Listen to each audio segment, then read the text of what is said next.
Assalamualaikum warahmatullahi wabarakatuh. Kami dari kelompok 6, yaitu saya Salsabila Adia Nur Faiza dan teman saya Jasmine Vita Intan, akan mempresentasikan mengenai penelitian kausal komparatif. Penelitian kausal komparatif merupakan penelitian yang diarahkan untuk menyelidiki hubungan sebab akibat berdasarkan pengamatan terhadap akibat yang terjadi dan mencari faktor yang menjadi penyebab melalui data yang dikumpulkan. Pendekatan dasar penelitian ini adalah dimulai dengan adanya perbedaan dua kelompok dan kemudian mencari faktor yang mungkin menjadi penyebab atau akibat dari perbedaan tersebut. Karakteristik dari penelitian kausal komparatif yaitu yang pertama, bersifat ex post facto, yang artinya data dikumpulkan setelah semua kejadian yang dipersoalkan berlangsung telah berlalu. Kedua, penelitian mengambil satu atau lebih akibat sebagai dependent variable.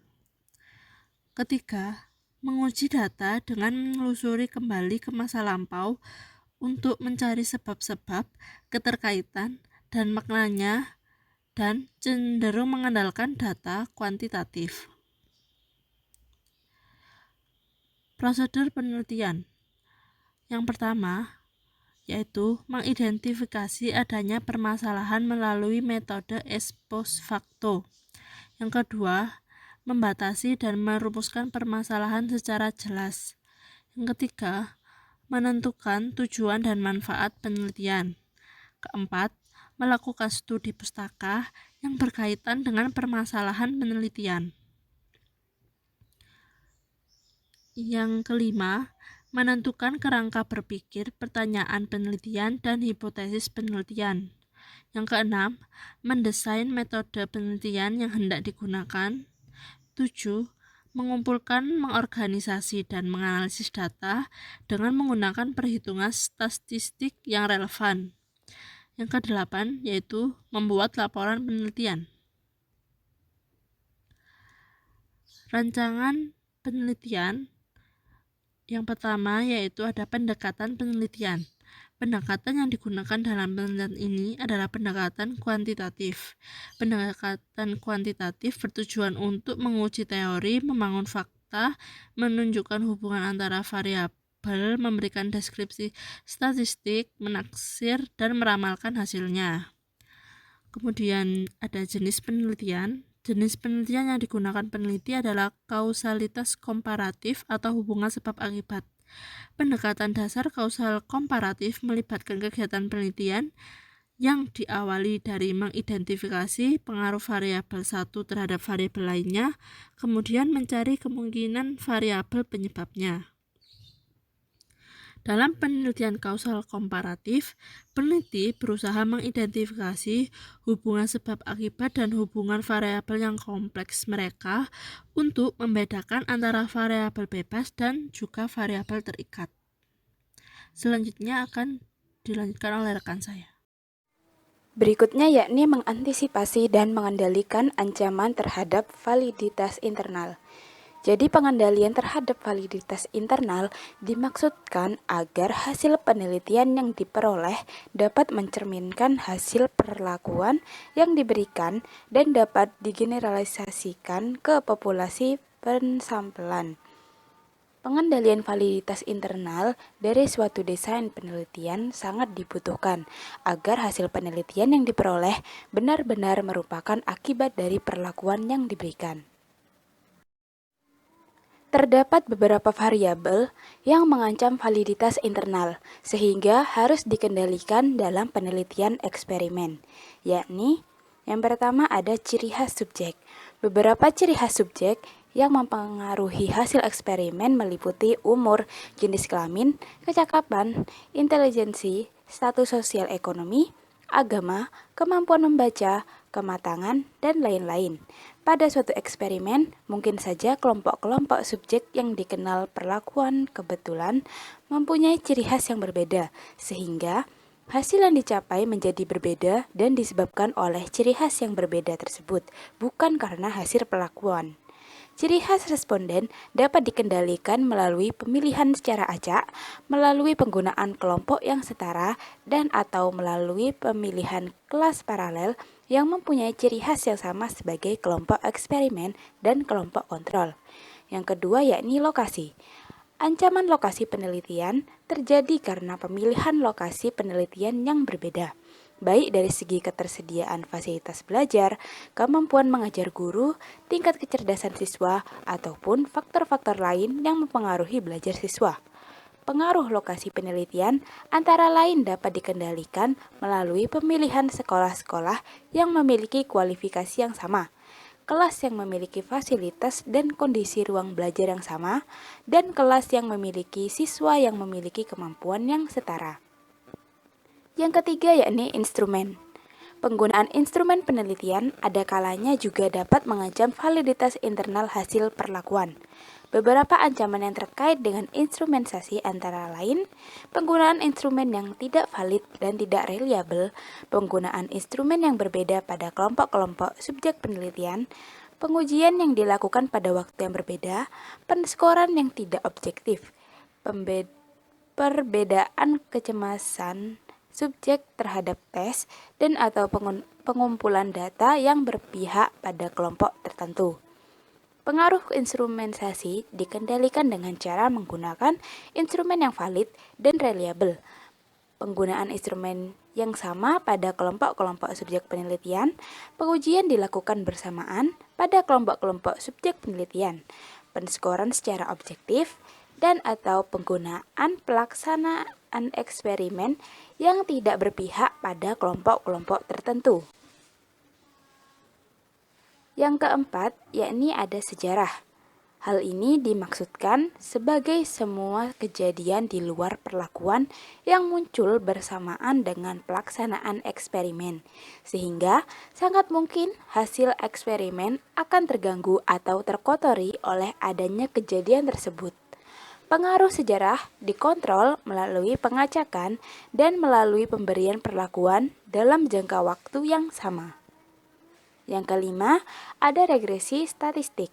Regresi statistik disebut juga menurun ke rata-rata, yakni suatu fenomena yang kadang-kadang terjadi sebagai akibat dari penetapan subjek eksperimen berdasarkan skor tertinggi dan skor terendah pada tes awal.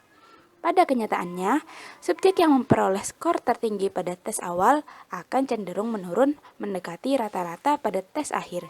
Sebaliknya, subjek yang memperoleh skor rendah pada tes awal akan cenderung meningkat atau mendekati rata-rata pada tes akhir.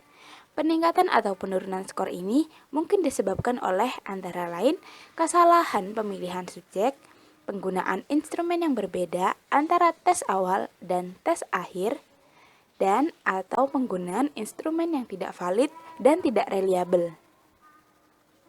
Untuk mengatasi masalah ini, maka peneliti perlu berhati-hati dalam memilih subjek penelitian serta menggunakan instrumen yang valid dan reliable baik pada tes awal ataupun pada tes akhir.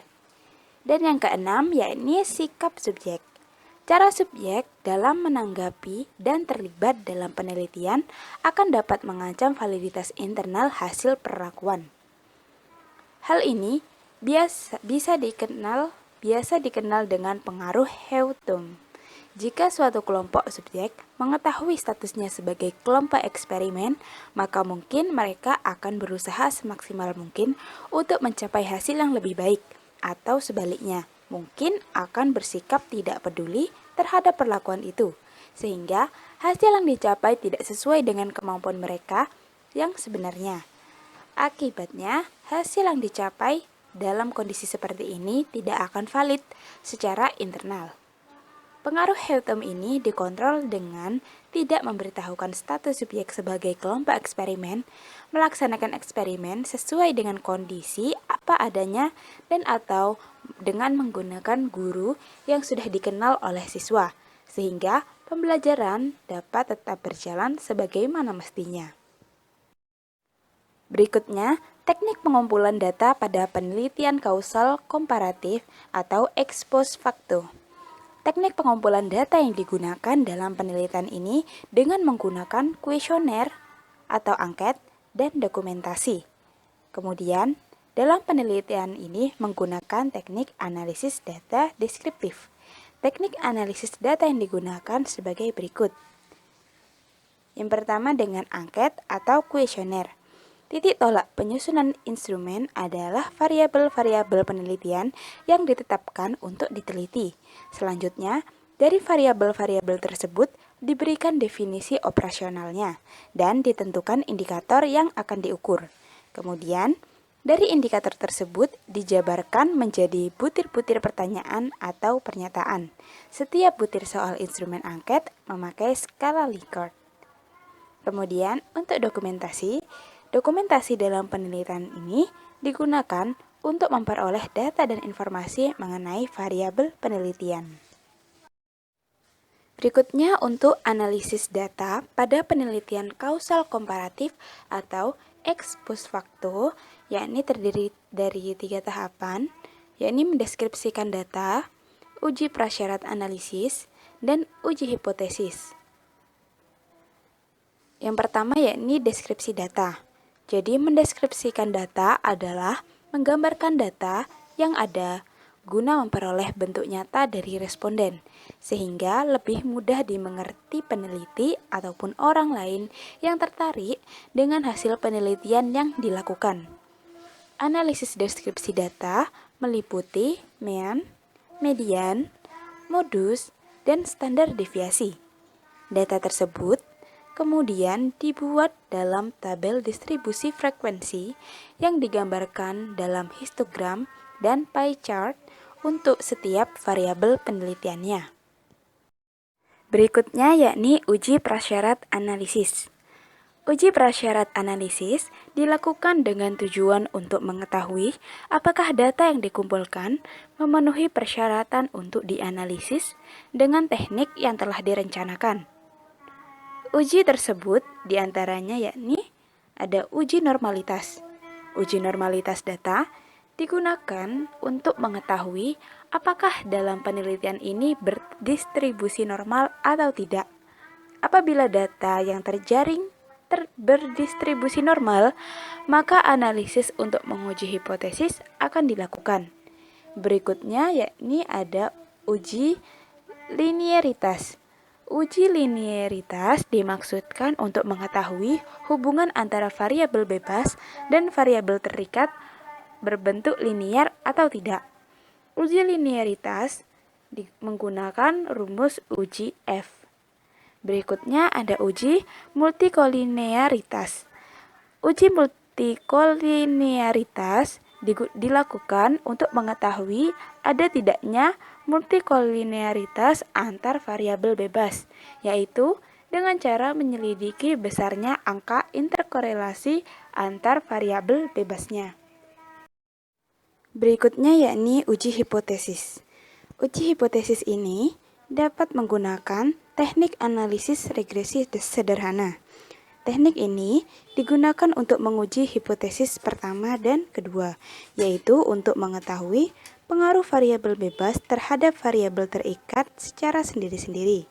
Kemudian, dapat pula menggunakan teknik analisis regresi ganda.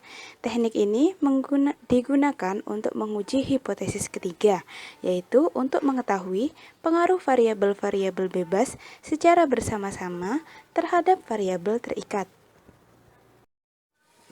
Sekian presentasi dari kami, kurang lebihnya mohon maaf.